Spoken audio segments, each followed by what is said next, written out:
يعتذرون إليكم إذا رجعتم إليهم قل لا تعتذروا لن نؤمن لكم قد نبأنا الله من أخباركم وسيرى الله عملكم ورسوله ثم تردون إلى عالم الغيب والشهادة فينبئكم بما كنتم تعملون سيحلفون بالله لكم إذا انقلبتم إليهم لتعرضوا عنهم فأعرضوا عنهم إنهم رجس ومأواهم جهنم جزاء بما كانوا يكسبون يحلفون لكم لترضوا عنهم فإن ترضوا عنهم فإن الله لا يرضى عن القوم الفاسقين الأعراب أشد كفرا ونفاقا وأجدر ألا يعلموا حدود ما أنزل الله على رسوله والله عليم حكيم ومن الأعراب من يتخذ ما ينفق مغرما ويتربص بكم الدوائر عليهم دائرة السوء والله سميع عليم ومن الأعراب من يؤمن بالله واليوم الآخر ويتخذ ما ينفق قربات عند الله وصلوات الرسول ألا إنها قربة لهم سيدخلهم الله في رحمته إن الله غفور رحيم والسابقون الأولون من المهاجرين والأنصار والذين اتبعوهم بإحسان رضي الله عنهم ورضوا عنه وأعد لهم جنات تجري تحتها الأنهار خالدين فيها أبدا ذلك الفوز العظيم وممن حولكم من الأعراب منافقون ومن أهل المدينة مردوا على النفاق لا تعلمهم نحن نعلمهم سنعذبهم مرتين ثم يردون إلى عذاب عظيم وآخرون اعترفوا بذنوبهم خلطوا عملا صالحا وآخر سيئا عسى الله أن يتوب عليهم إن الله غفور رحيم خذ من أموالهم صدقة تطهرهم وتزكيهم بها وصل عليهم إن صلاتك سكن لهم والله سميع عليم ألم يعلموا أن الله هو يقبل التوبة عن عباده ويأخذ الصدقات وأن الله هو التواب الرحيم وقل اعملوا فسيرى الله عملكم ورسوله والمؤمنون وستردون إلى عالم الغيب والشهادة فينبئكم بما كنتم تعملون وآخرون مرجون لأمر الله إما يعذبهم وإما يتوب عليهم والله عليم حكيم والذين اتخذوا مسجدا ضرارا وكفرا وتفريقا بين المؤمنين وإرصادا لمن حارب الله ورسوله من قبل ولا يحلفن إن أردنا إلا الحسنى والله يشهد إنهم لكاذبون لا تقم فيه أبدا لمسجد أسس على التقوى من أول يوم أحق أن تقوم فيه رجال يحبون أن يتطهروا والله يحب المطهرين أفمن أسس بنيانه على تقوى من الله ورضوان خير أم من أسس بنيانه على شفا جرف هار فانهار به في نار جهنم والله لا يهدي القوم الظالمين لا يزال بنيانهم الذي بنوا ريبة في قلوبهم إلا أن تقطع قلوبهم والله عليم حكيم إن الله اشترى من المؤمنين أنفسهم وأموالهم بأن لهم الجنة يقاتلون في سبيل الله فيقتلون ويقتلون وعدا عليه حقا في التوراة والإنجيل والقرآن ومن أوفى بعهده من الله فاستبشروا ببيعكم الذي بايعتم به وذلك هو الفوز العظيم. التائبون العابدون الحامدون السائحون الراكعون الساجدون الآمرون بالمعروف والناهون عن المنكر والحافظون لحدود الله وبشر المؤمنين. ما كان للنبي والذين آمنوا أن يستغفروا للمشركين ولو كانوا أولي قربى من بعد ما تبين لهم أنهم أصحاب الجحيم. وما كان استغفار إبراهيم لأبيه إلا عن موعدة وعدها إياه فلما تبين له أنه عدو لله تبرأ منه إن إبراهيم لأواه حليم. وما كان الله ليضل قوما بعد إذ هداهم حتى يبين لهم ما يتقون إن الله بكل شيء عليم. إن الله له ملك السماوات والأرض يحيي ويميت وما لكم من دون الله من ولي ولا نصير. لقد تاب الله على النبي والمهاجرين والأنصار الذين اتبعوه في ساعة العسرة من بعد ما كاد يزيغ قلوب فريق منهم ثم تاب عليهم إنه بهم رؤوف رحيم. وعلى الثلاثة الذين خلفوا حتى إذا ضاقت عليهم الأرض بما رحبت وضاقت عليهم أنفسهم وظنوا أن لا ملجأ من الله إلا إليه ثم تاب عليهم ليتوبوا إن الله هو التواب الرحيم. يا أيها الذين آمنوا اتقوا الله وكونوا مع الصادقين. ما كان لأهل المدينة ومن حولهم من الأعراب أن يتخلفوا عن رسول الله ولا يرغبوا بأنفسهم عن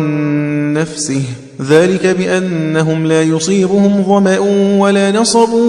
ولا مخمصة في سبيل الله ولا يطؤون موطئا يغيظ الكفار ولا ينالون من عدو نيلا إلا كتب لهم به عمل صالح إن الله لا يضيع أجر المحسنين. ولا ينفقون نفقة صغيرة ولا كبيرة ولا يقطعون واديا إلا كتب لهم ليجزيهم الله أحسن ما كانوا يعملون. وما كان المؤمنون لينفروا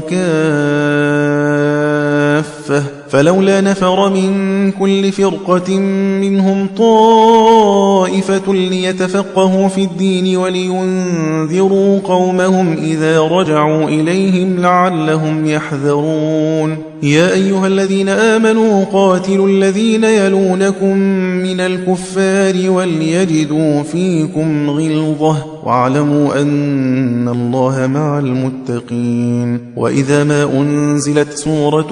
فمنهم من يقول أيكم زادته هذه إيمانا فأما الذين آمنوا فزادتهم إيمانا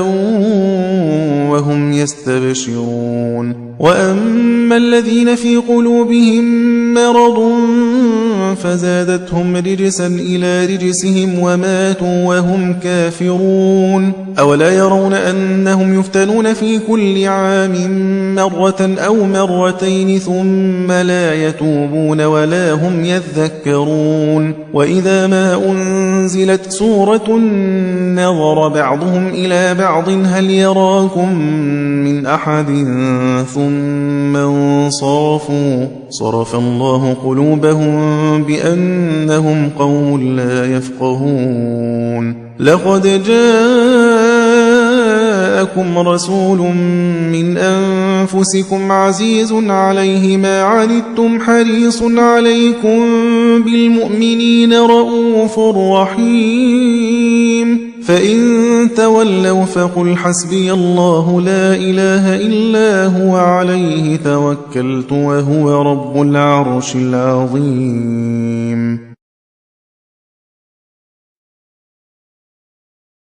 بسم الله الرحمن الرحيم. ألف لام را، تلك آيات الكتاب الحكيم. أكان للناس عجبا أن أوحينا إلى رجل منهم أن أنذر الناس وبشر الذين آمنوا أن لهم قدم صدق عند ربهم. قال الكافرون إن هذا لساحر مبين. إن ربكم الله الذي خلق السماوات والأرض في 6 أيام ثم استوى على العرش يدبر الأمر ما من شفيع إلا من بعد إذنه ذلكم الله ربكم فاعبدوه أفلا تذكرون. إليه مرجعكم جميعا وعد الله حقا إنه يبدأ الخلق ثم يعيده ليجزي الذين آمنوا وعملوا الصالحات بالقسط والذين كفروا لهم شراب من حميم وعذاب أليم بما كانوا يكفرون. هو الذي جعل الشمس ضياء والقمر نورا وقدره منازل لتعلموا عدد السنين والحساب ما خلق الله ذلك إلا بالحق يفصل الآيات لقوم يعلمون. إن في اختلاف الليل والنهار وما خلق الله في السماوات والأرض لآيات لقوم يتقون. إن الذين لا يرجون لقاءنا ورضوا بالحياة الدنيا وطمأنوا بها والذين هم عن آياتنا غافلون أولئك مأواهم النار بما كانوا يكسبون. إن الذين آمنوا وعملوا الصالحات يهديهم ربهم بإيمانهم تجري من تحتهم الأنهار في جنات النعيم دعواهم فيها سبحانك اللهم وتحيتهم فيها سلام وآخر دعواهم أن الحمد لله رب العالمين. ولو يعجل الله للناس الشر استعجالهم بالخير لقضي إليهم أجلهم فنذر الذين لا يرجون لقاءنا في طغيانهم يعمهون. وإذا مس الإنسان الضر دعانا لجنبه أو قاعدا أو قائما فلما كشفنا عنه ضره مر كأن لم يدعنا إلى ضر مسه كذلك زين للمسرفين ما كانوا يعملون. ولقد أهلكنا القرون من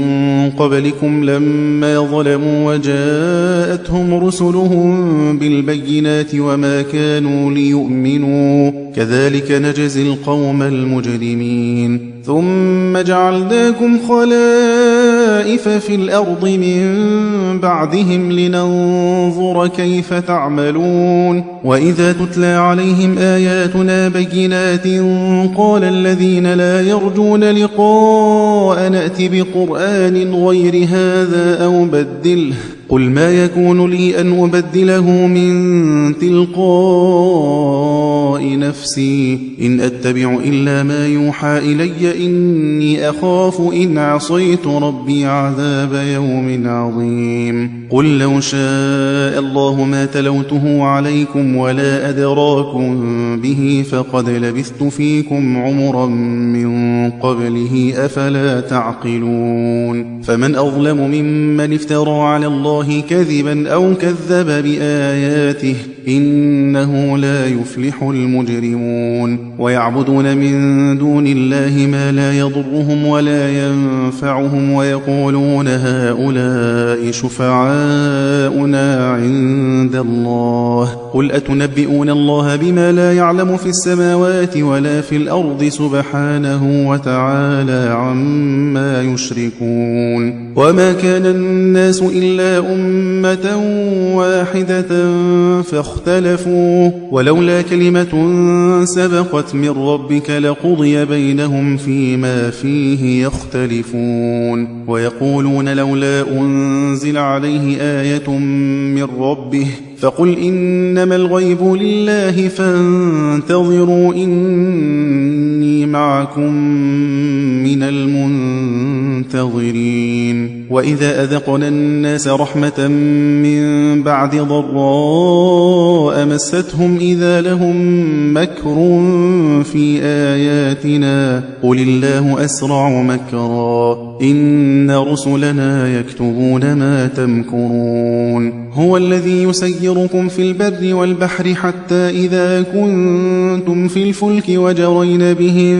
بريح طيبة وفرحوا بها جاءتها ريح عاصف وجاءهم الموج من كل مكان وظنوا أنهم أحيط بهم دعوا الله مخلصين له الدين لئن أنجيتنا من هذه لنكونن من الشاكرين. فلما أنجاهم إذا هم يبغون في الأرض بغير الحق يا أيها الناس إنما بغيكم على أنفسكم متاع الحياة الدنيا ثم إلينا مرجعكم فننبئكم بما كنتم تعملون. إنما مثل الحياة الدنيا كماء إن أنزلناه من السماء فاختلط به نبات الأرض مما يأكل الناس والأنعام حتى إذا أخذت الأرض زخرفها وزينت وظن أهلها أنهم قادرون عليها أتاها أمرنا ليلا أو نهارا فجعلناها حصيدا كأن لم تغن بالأمس كذلك نفصل الآيات لقوم يتفكرون. والله يدعو إلى دار السلام ويهدي من يشاء إلى صراط مستقيم. للذين أحسنوا الحسنى وزيادة ولا يرهق وجوههم قتر ولا ذلة أولئك أصحاب الجنة هم فيها خالدون. والذين كسبوا السيئات جزاء سيئة بمثلها وترهقهم ذلة ما لهم من الله من عاصم كأنما أغشيت وجوههم قطعا من الليل مظلما أولئك أصحاب النار هم فيها خالدون. ويوم نحشرهم جميعا ثم نقول للذين أشركوا مكانكم أنتم وشركاؤكم فزيلنا بينهم وقال شركاؤهم ما كنتم إيانا تعبدون فكفى بالله شهيدا بيننا وبينكم إن كنا عن عبادتكم لغافلين. هنالك تبلو كل نفس ما أسلفت وردوا إلى الله مولاهم الحق وضل عنهم ما كانوا يفترون. قل من يرزقكم من السماء والأرض أم من يملك السمع والأبصار ومن يخرج الحي من الميت ويخرج الميت من الحي ومن يدبر الأمر فسيقولون الله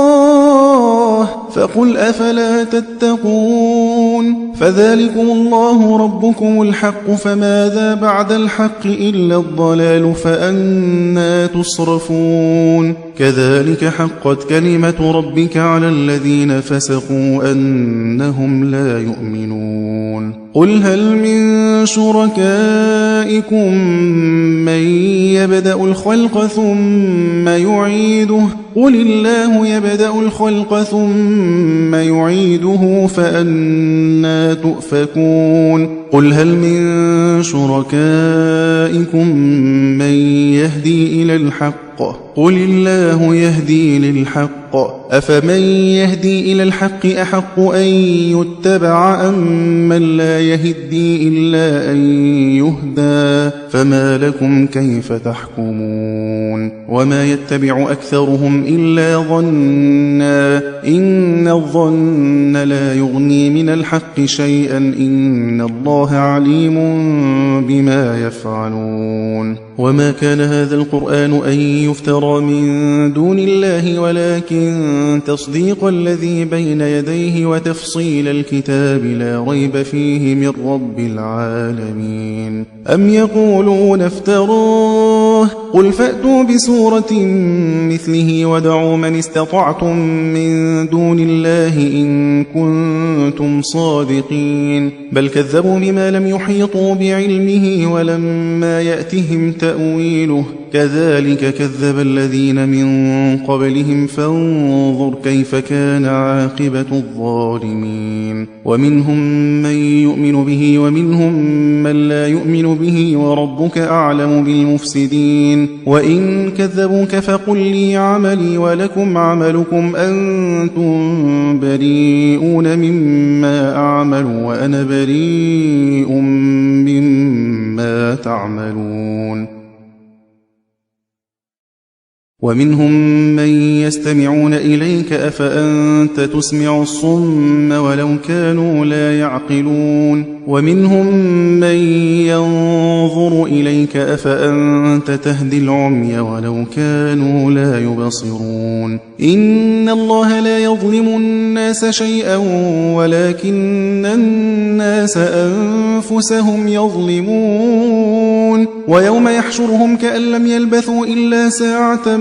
من النهار يتعارفون بينهم قد خسر الذين كذبوا بلقاء الله وما كانوا مهتدين وإما نرينك بعض الذي نعدهم أو نتوفينك فإلينا مرجعهم ثم الله شهيد على ما يفعلون ولكل أمة رسول فإذا جاء رسولهم قضي بينهم بالقسط وهم لا يظلمون ويقولون متى هذا الوعد إن كنتم صادقين قل لا أملك لنفسي ضرا ولا نفعا إلا ما شاء الله لكل أمة أجل إذا جاء أجلهم فلا يستأخرون ساعة ولا يستقدمون قل أرأيتم إن أتاكم عذابه بياتا أو نهارا ماذا يستعجل منه المجرمون أثم إذا ما وقع آمنتم به الآن وقد كنتم به تستعجلون ثم قيل للذين ظلموا ذوقوا عذاب الخلد هل تجزون إلا بما كنتم تكسبون ويستنبئونك أحق هو قل إي وربي إنه لحق وما أنتم بمعجزين ولو أن لكل نفس ظلمت ما في الأرض لافتدت به وأسروا الندامة لما رأوا العذاب وقضي بينهم بالقسط وهم لا يظلمون ألا إن لله ما في السماوات والأرض ألا إن وعد الله حق ولكن أكثرهم لا يعلمون هو يحيي ويميت وإليه ترجعون يا أيها الناس قد جاءتكم موعظة من ربكم وشفاء لما في الصدور وهدى ورحمة للمؤمنين قل بفضل الله وبرحمته فبذلك فليفرحوا هو خير مما يجمعون قل أرأيتم ما أنزل الله لكم من رزق فجعلتم منه حراما وحلالا قل الله أذن لكم أم على الله تفترون وما ظن الذين يفترون على الله الكذب يوم القيامة إن الله لذو فضل على الناس ولكن أكثرهم لا يشكرون وما تكون في شأن وما تتلو منه من قرآن ولا تعملون من عمل إلا كنا عليكم شهودا إذ تفيضون فيه وما يعزب عن ربك من مثقال ذرة في الأرض ولا في السماء ولا أصغر من ذلك ولا أكبر إلا في كتاب مبين ألا إن أولياء الله لا خوف عليهم ولا هم يحزنون الذين آمنوا وكانوا يتقون لهم البشرى في الحياة الدنيا وفي الآخرة لا تبديل لكلمات الله ذلك هو الفوز العظيم ولا يحزنك قولهم إن العزة لله جميعا هو السميع العليم ألا إن لله من في السماوات ومن في الأرض وما يتبع الذين يدعون من دون الله شركاء إن يتبعون إلا الظن وإن هم إلا يخرصون هو الذي جعل لكم الليل لتسكنوا فيه والنهار مبصرا إن في ذلك لآيات لقوم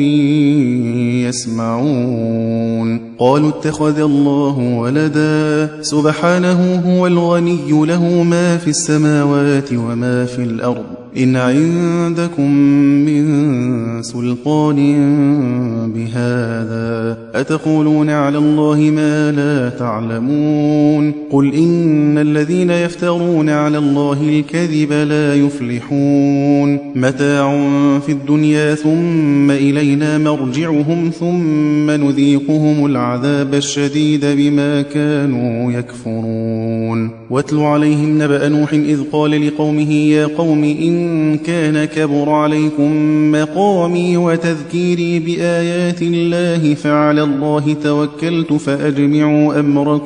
فأجمعوا أمركم وشركاءكم ثم لا يكن أمركم عليكم غمة ثم قضوا إلي ولا تنظرون فإن توليتم فما سألتكم من أجر إن أجري إلا على الله وأمرت أن أكون من المسلمين فكذبوه فنجيناه ومن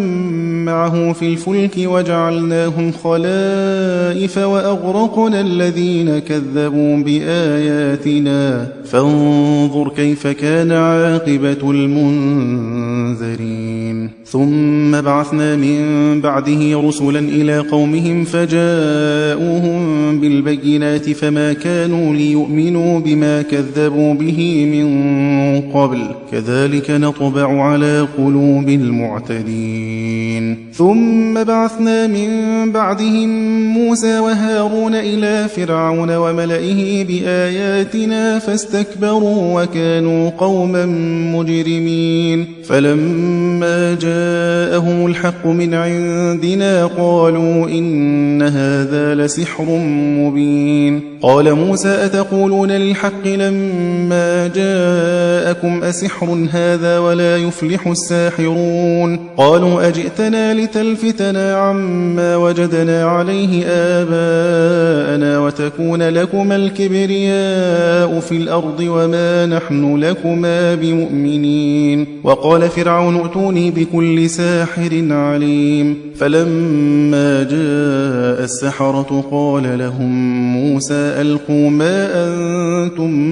ملقون فلما ألقوا قال موسى ما جئتم به السحر إن الله سيبطله إن الله لا يصلح عمل المفسدين ويحق الله الحق بكلماته ولو كره المجرمون فما آمن لموسى إلا ذرية من قومه على خوف من فرعون وملئهم أن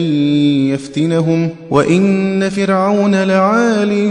في الأرض وإنه لمن المسرفين وقال موسى يا قوم إن كنتم آمنتم بالله فعليه توكلوا إن كنتم مسلمين فقالوا على الله توكلنا ربنا لا تجعلنا فتنة للقوم الظالمين ونجنا برحمتك من القوم الكافرين. وأوحينا إلى موسى وأخيه أن تبوأ لقومكما بمصر بيوتا واجعلوا بيوتكم قبلة وأقيموا الصلاة وبشر المؤمنين. وقال موسى ربنا إنك آتيت فرعون وملأه زينة وأموالا في الحياة الدنيا ربنا ليضلوا عن سبيلك ربنا طمس على أموالهم واشدد على قلوبهم فلا يؤمنوا حتى يروا العذاب الأليم. قال قد أجيبت دعوتكما فاستقيما ولا تتبعان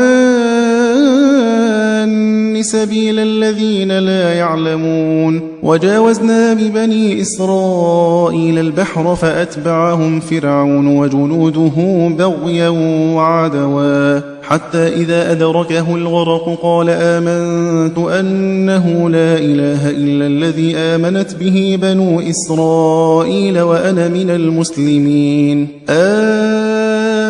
الآن وقد عصيت قبل وكنت من المفسدين فاليوم ننجيك ببدنك لتكون لمن خلفك آية وإن كثيرا من الناس عن آياتنا لغافلون. ولقد بوأنا بني إسرائيل مبوأ صدق ورزقناهم من الطيبات فما اختلفوا حتى جاءهم العلم إن ربك يقضي بينهم يوم القيامة فيما كانوا فيه يختلفون. فإن كنت في شك مما أنزلنا إليك فاسأل الذين يقرؤون الكتاب من قبلك لقد جاءك الحق من ربك فلا تكونن من الممترين ولا تكونن من الذين كذبوا بآيات الله فتكون من الخاسرين. إن الذين حقت عليهم كلمة ربك لا يؤمنون ولو جاءتهم كل آية حتى يروا العذاب الأليم. فلولا كانت قرية آمنت فنفعها إيمانها إلا قوم يونس لما آمنوا كشفنا عنهم عذاب الخزي في الحياة الدنيا ومتعناهم إلى حين. ولو شاء ربك لآمن من في الأرض كلهم جميعا أفأنت تكره الناس حتى يكونوا مؤمنين. وما كان لنفس أن تؤمن إلا بإذن الله ويجعل الرجس على الذين لا يعقلون. قل انظروا ماذا في السماوات والأرض وما تغني الآيات والنذر عن قوم لا يؤمنون. فهل ينتظرون إلا مثل أيام الذين خلوا من قبلهم قل فانتظروا إني معكم من المنتظرين ثم ننجي رسلنا والذين آمنوا كذلك حقا علينا ننجي المؤمنين. قل يا أيها الناس إن كنتم في شك من ديني فلا أعبد الذين تعبدون من دون الله ولكن أعبد الله الذي يتوفاكم وأمرت أن أكون من المؤمنين وأن أقم وجهك للدين حنيفا ولا تكونن من المشركين ولا تدع من دون الله ما لا ينفعك ولا يضرك فإن فعلت فإنك إذا من الظالمين. وإن يمسسك الله بضر فلا كاشف له إلا هو وإن يردك بخير فلا راد لفضله يصيب به من يشاء من عباده وهو الغفور الرحيم. قل يا أيها الناس قد جاءكم الحق من ربكم فمن اهتدى فإنما يهتدي لنفسه ومن ضل فإنما يضل عليها وما أنا عليكم بوكيل. واتبع ما يوحى إليك واصبر حتى يحكم الله وهو خير الحاكمين.